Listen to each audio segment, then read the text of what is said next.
Good evening बच्चों। कैसे हैं आप लोग? उम्मीद करता हूँ अच्छे होंगे, मस्त होंगे, ज़बरदस्त होंगे। Welcome to your channel curious mind. मैं हूँ आपका दोस्त मेंटर प्रकाश पांडे। बच्चों, आज के लेक्चर में हम बात करने जा रहे हैं इलेक्ट्रिसिटी का। आज इलेक्ट्रिसिटी चैप्टर का रिवीजन होगा इन वन शॉट। ओके, तो देर नहीं करते हैं, स्टार्ट करते हैं। और जो मैं इससे पहले वाले वीडियो को अपलोड किया था उसमें इलेक्ट्रिसिटी चैप्टर से इम्पोर्टेंट क्वेश्चन डाला था। वो बच्चों 10 क्वेश्चन है उसमें, वो बहुत ही इम्पोर्टेंट है। वो 10 क्वेश्चन आप जरूर लगा के ही बोर्ड एग्जाम देने जाएंगे। तो स्टार्ट करते हैं बच्चों। इलेक्ट्रिसिटी,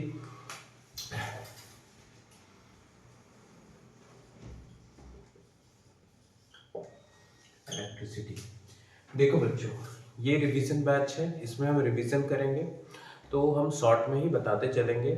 और बहुत बच्चों का डिमांड था, जैसे कि हमारे प्यारे जुगुल जी हो गए, उत्पल हो गए, लता का भी डिमांड था कि सर फार्मूला का एक वीडियो लेकर आइए।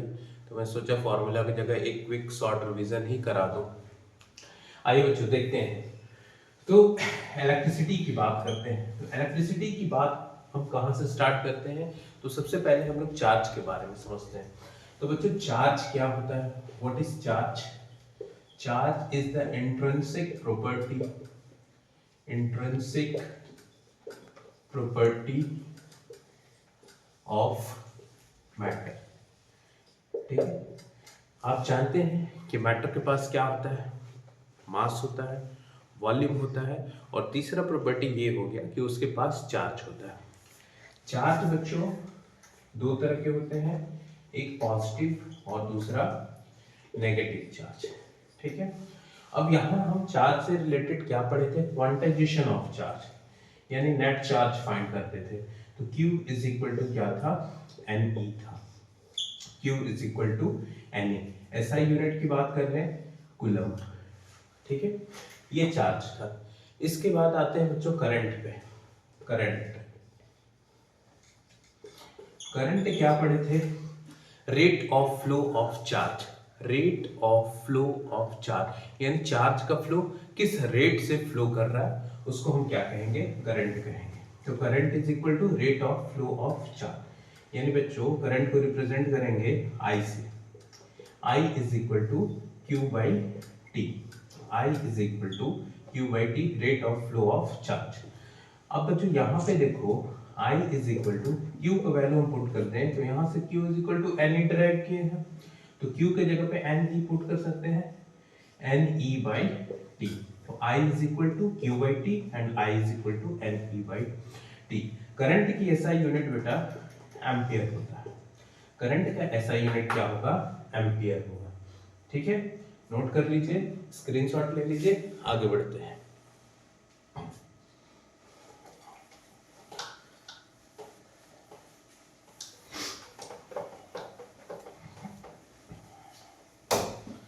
जो हम पढ़ते जा रहे हैं यहाँ हम साइड में उसको नोट करते जाएंगे। ठीक है, हमने चार्ज के बारे में देख लिया, चार्ज, करंट देख लिया।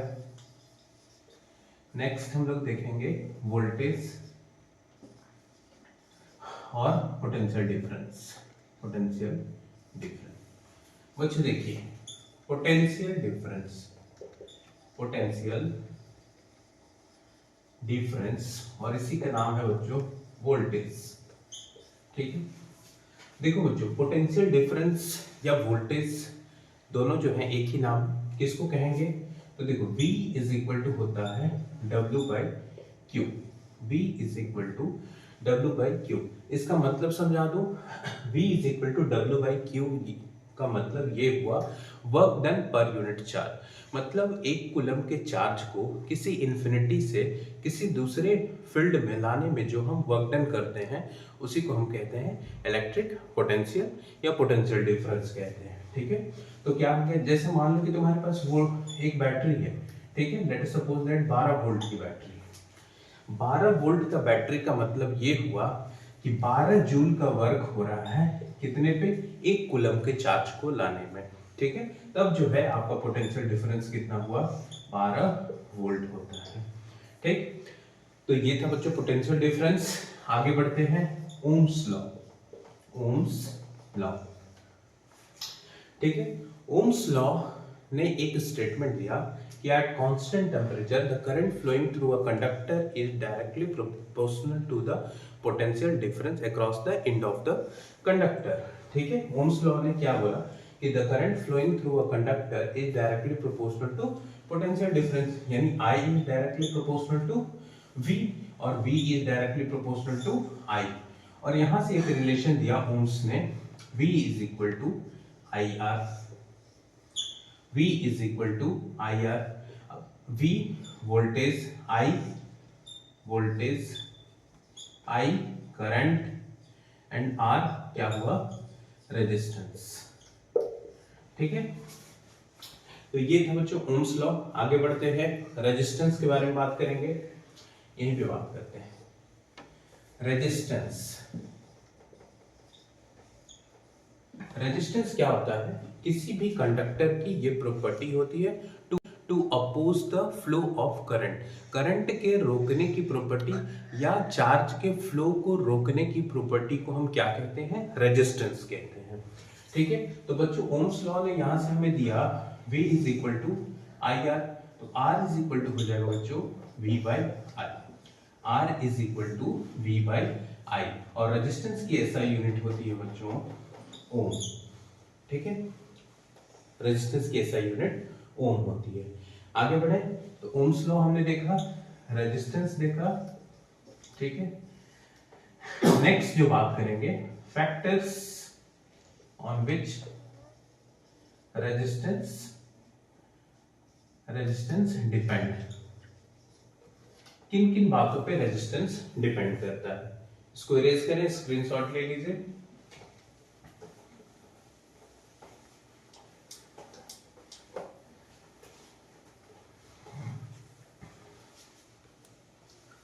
देखिए बच्चों, factors on which resistance depend, तो देखो बच्चों रेजिस्टेंस जो है वो पहला चीज R is directly proportional to L। Resistance जो है वो सीधा सीधा क्या होगा, कंडक्टर के लेंथ पे डिपेंड करेगा।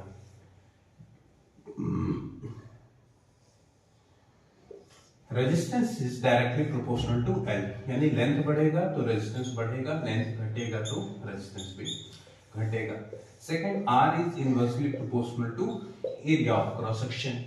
एरिया ऑफ क्रॉस सेक्शन बाबू इसको कहते हैं, ये एरिया ऑफ क्रॉस सेक्शन कहलाता है। ठीक है, area of cross section inverse relation है, यानी एरिया ऑफ क्रॉस सेक्शन अगर बढ़ेगा तो रेजिस्टेंस क्या होगा, घट जाएगा, और एरिया ऑफ क्रॉस सेक्शन अगर घटेगा तो रेजिस्टेंस क्या होगा, बढ़ जाएगा। ठीक है, उसके बाद और भी फैक्टर्स होते हैं, नेचर ऑफ मटेरियल पे डिपेंड करेगा, नेचर ऑफ मटेरियल, उसके बाद टेम्परेचर पे डिपेंड करेगा।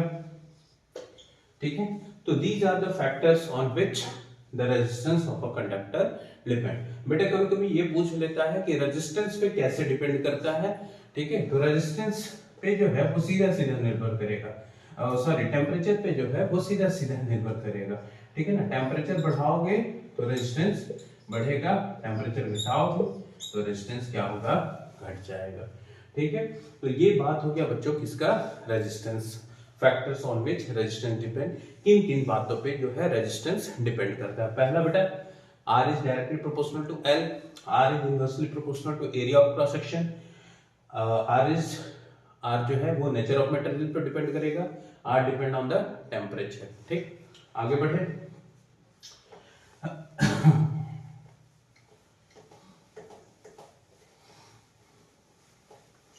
तो बच्चों अगर हम इसको कंबाइन करें, R is directly proportional to L, R is inversely proportional to area of cross section, equation 1 and equation 2, combining equation 1 and 2, 1 और 2 को कंबाइन करें तो R is directly proportional to L by A।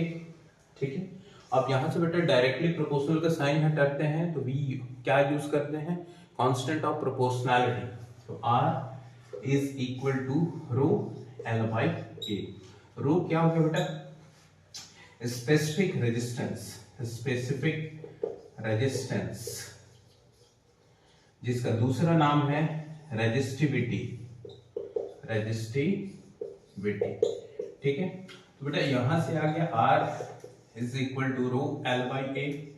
अब rho is equal to हो जाएगा R into A by L, rho is equal to, ठीक है, यानी रेजिस्टिविटी इज इक्वल टू हो गया R into A by L. R कैसा unit, rho, area of cross section metre square, length का metre, 1 metre से 1 मीटर कैंसिल, क्या आया मेरे पास, ohm metre. This is the SI unit of resistivity,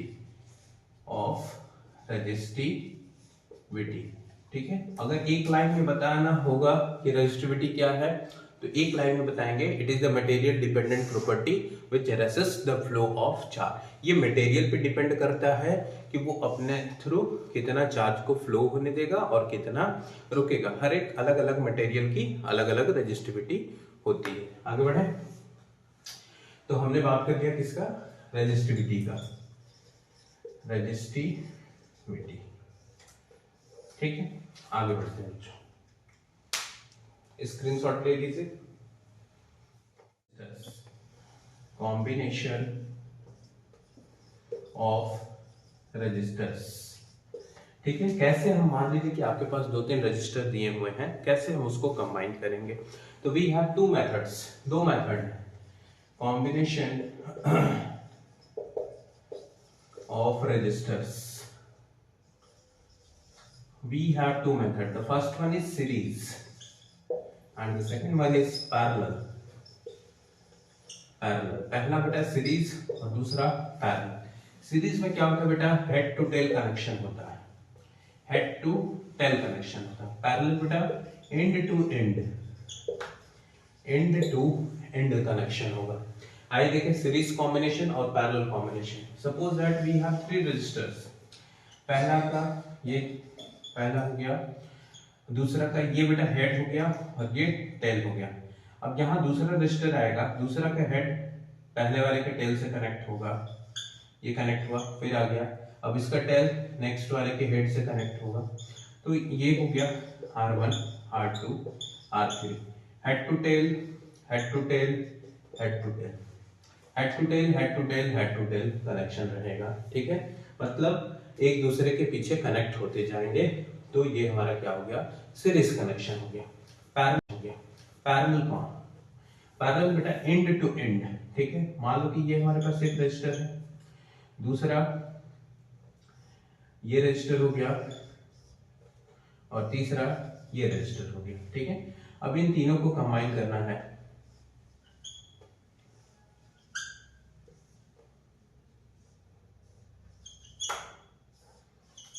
ठीक है। ये बेटा कनेक्शन हो गया इसमें पैरेलल में, R1 R2 R3। मतलब कहने का मतलब ये होगा कि अगर हम इनको अलग करें तो सबका हेड टेल अलग होगा, इसका हेड टेल, इसका हेड टेल और इसका हेड टेल, तीनों का अलग अलग हो जाएगा, ठीक है। तो ये बेटा हो गया पैरेलल और ये हो गया सीरीज। अब इसमें जो है हम लोग फाइंड कैसे करेंगे equivalent resistance, how can we find the equivalent resistance in series combination as well as in parallel combination. So first of all we see how can we find the equivalent resistance in series combination. Very simple, Rs is equal to R1 plus R2 plus R3। बच्चों यहाँ पे इस फॉर्मूले को हम derive भी कर सकते हैं, लेकिन ये रिवीजन बैच है, वन शॉट में खत्म करना है, इसलिए नहीं करेंगे। अगर आपको डेरिवेशन देखना है तो आप हमारा फुल लेक्चर देखेंगे, रिवीजन वाला नहीं। पैरेलल कॉम्बिनेशन, पैरेलल बेटा हो जाएगा, इरेज कर रहे हैं, यहां पे लिखते हैं, ठीक है। पैरेलल का parallel combination 1/Rp is equal to 1/R1 plus 1/R2 plus 1/R3। ये हो गया बेटा पैरेलल का, ठीक है। If you have to find the equivalent resistance in series, you have to use this formula, Rs is equal to R1 plus R2 plus R3, and if you want to find the combination of resistors which is given in the parallel, you have to use this formula, 1/Rp is equal to 1/R1 plus 1/R2 plus 1/R3। R3। Okay, note कर लीजिए, screenshot ले लीजिए, आगे बढ़ते हैं। तो हमने देख लिया कॉम्बिनेशन ऑफ रेजिस्टर।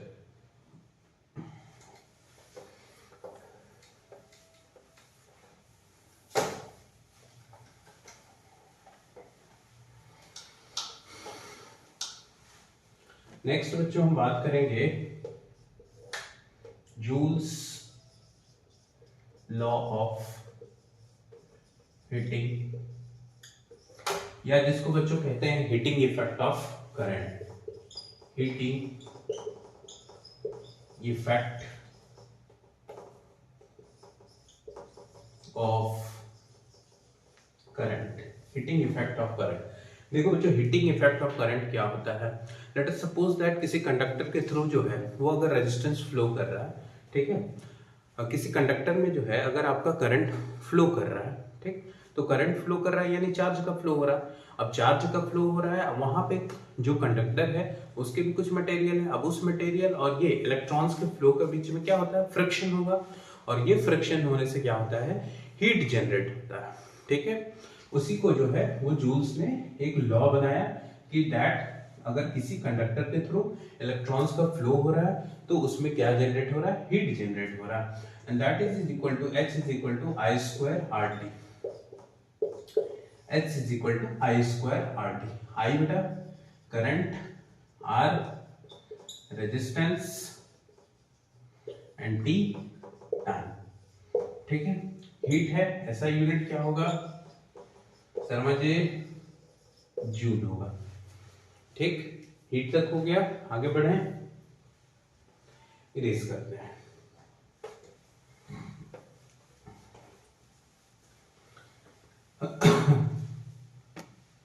नेक्स्ट आते हैं बच्चों पावर, ठीक है, पावर। अब यहां इलेक्ट्रिक पावर फाइंड करने के लिए हमारे पास तीन फॉर्मूले हैं, ठीक है। पहला है P is equal to VI, दूसरा हो गया P is equal to I square R, और तीसरा हो गया P is equal to P square by R। तीन फॉर्मूले हैं, तीनों कहां कहां यूज करेंगे, बड़ा कंफ्यूजन वाला बात है बच्चों। देखना जहां I दिया है तो I R करना, करंट कहां कांस्टेंट होता है बच्चों। ये रिवीजन बैच है इसलिए हम पूरा इसको डिराइव नहीं कर रहे हैं, पूरा डेरिवेशन देखना है तो आप फुल बैच में जाके देखेंगे। तो P is equal to I square R, बेटा ये कहां यूज करेंगे, जहां करंट क्या होगा, I कांस्टेंट होगा, और I कांस्टेंट कहां होता है बेटा, सीरीज में। कहां कांस्टेंट होता है, सीरीज में। तो जब भी आपके सीरीज के क्वेश्चन दिखेंगे तो वहां पे आंख बंद करके P is equal to I square R लगाना। अब जो बताओ वोल्टेज, वोल्टेज कहां कांस्टेंट होगा, V कांस्टेंट कहां होता है, पैरेलल में। कहां कांस्टेंट होगा, पैरेलल में। तो जब पैरेलल का क्वेश्चन रहेगा तो वहां पे हम क्या यूज करेंगे, P is equal to V square by R, और तीसरा P is equal to VI, जहां ना सीरीज हो ना पैरेलल हो वहां पे हम यूज करेंगे P is equal to VI। Okay, आगे बढ़ते हैं बच्चों।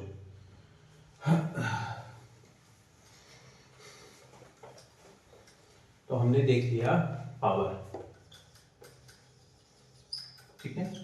नेक्स्ट देखेंगे कमर्शियल यूनिट ऑफ एनर्जी।